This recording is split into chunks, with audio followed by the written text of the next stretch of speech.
Hello everyone, Saga, how you guys doing? Okay, I've gone through all of my picks from the fall of 2018 and this is just going to be a quick overview of all my opinions. Second on my show on Sword Art Online Alicization, I'll have to say, this is a very good start, but then again, that has never really been Sword Art Online's problem, at least from what I understand of most people's opinion of the show. I already mentioned, I enjoyed both seasons, granted the first half more than the second. Season 1 I really didn't like the Elfine arc much. Season 2, it started with that whole I didn't play the games, I really didn't get the stakes, but Mother Rosario was really heartfelt. Not as action-packed both it was as I was expecting, but it was a heartfelt story.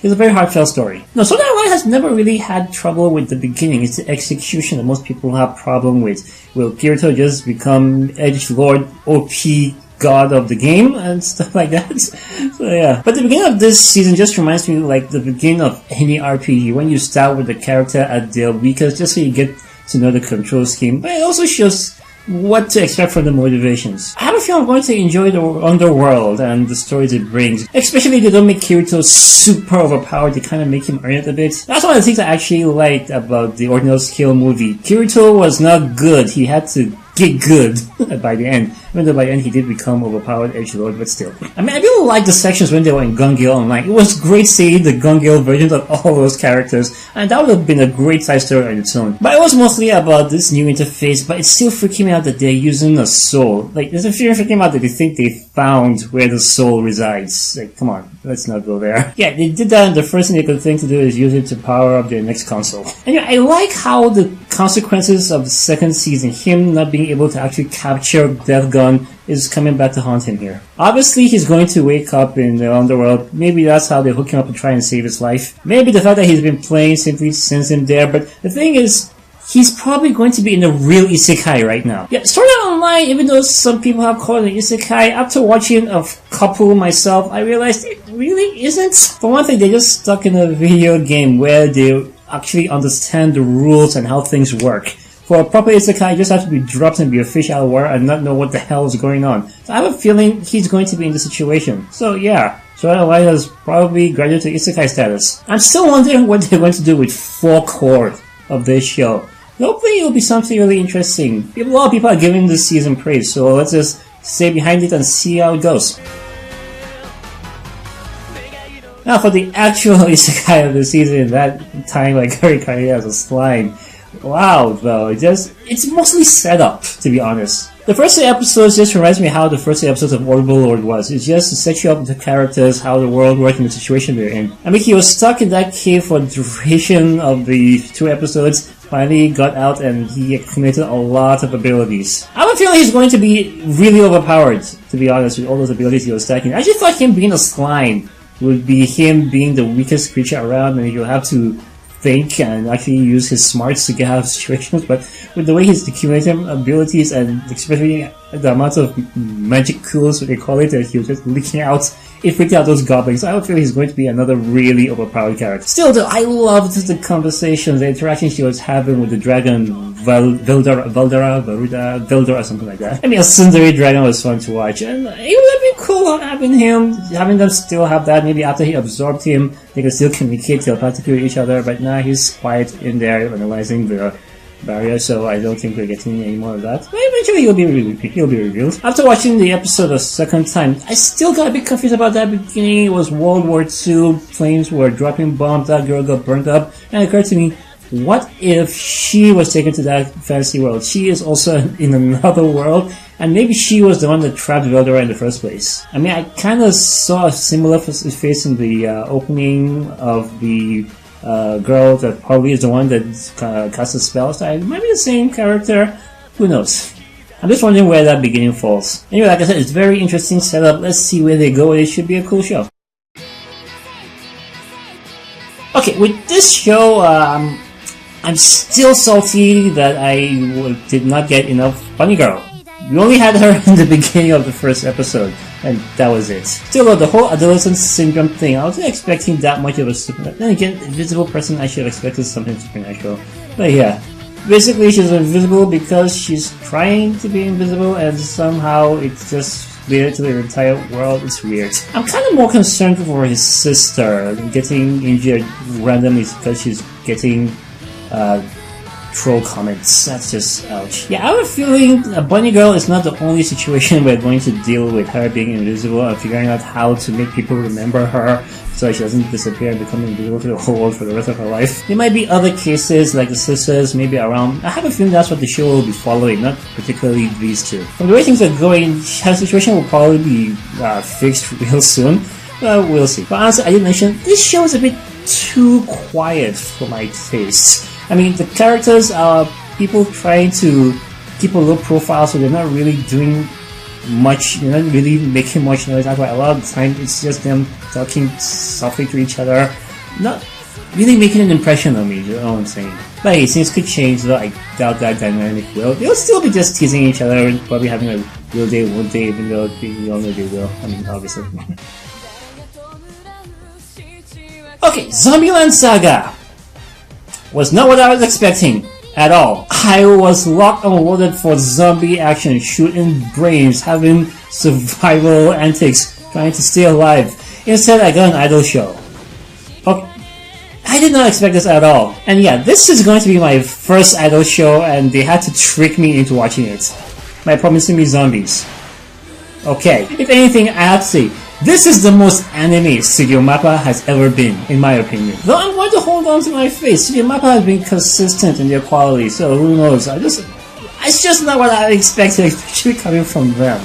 Usually you go to, I don't know, Trigger or some other thing for stuff like this. Hey, it's a wacky comedy with zombie idols, they'll probably have a few nice songs in it, we'll see.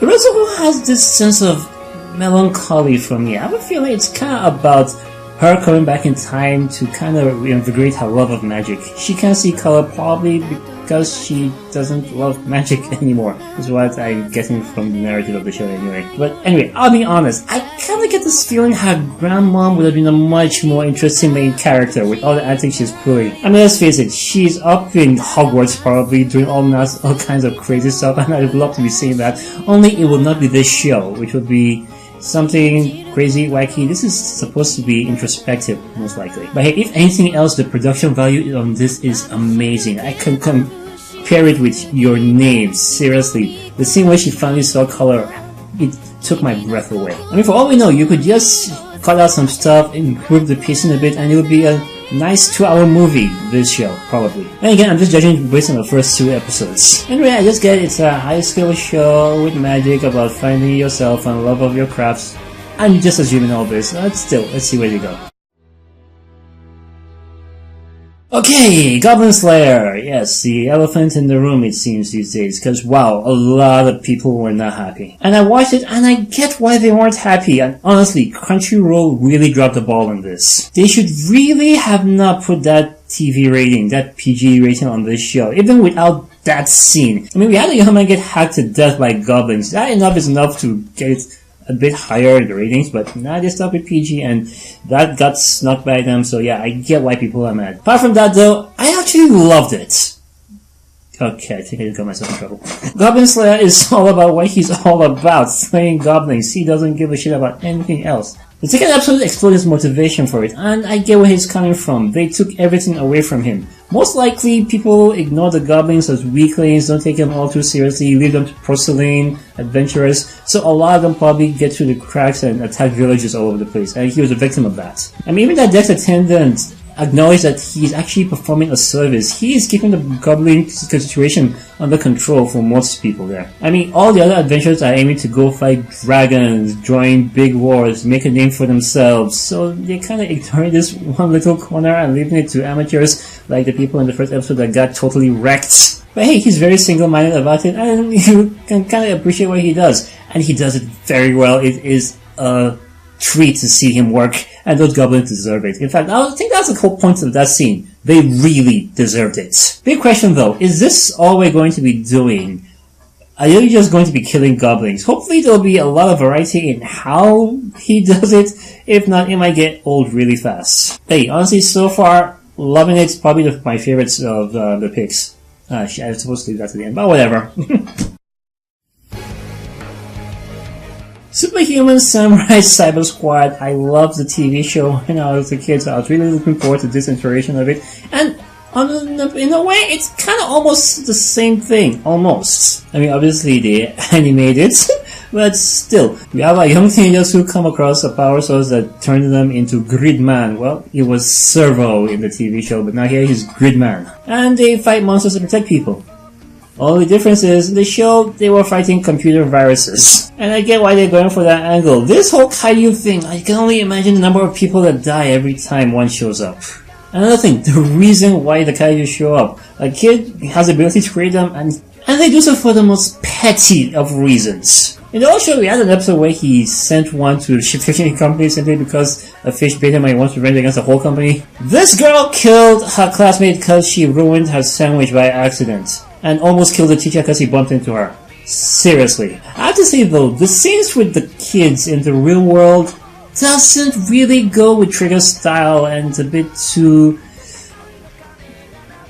soft is the word I should say. I don't know. Like I mentioned, you usually go to your Trigger because you want that boss the whole kind of wacky stuff happening around you. But these scenes are a bit quiet. It reminds me of scenes from Zenkyo no Terror. But anyway, once they get into that PC, once Gridman comes, it just goes full Trigger, and it's a treat to watch.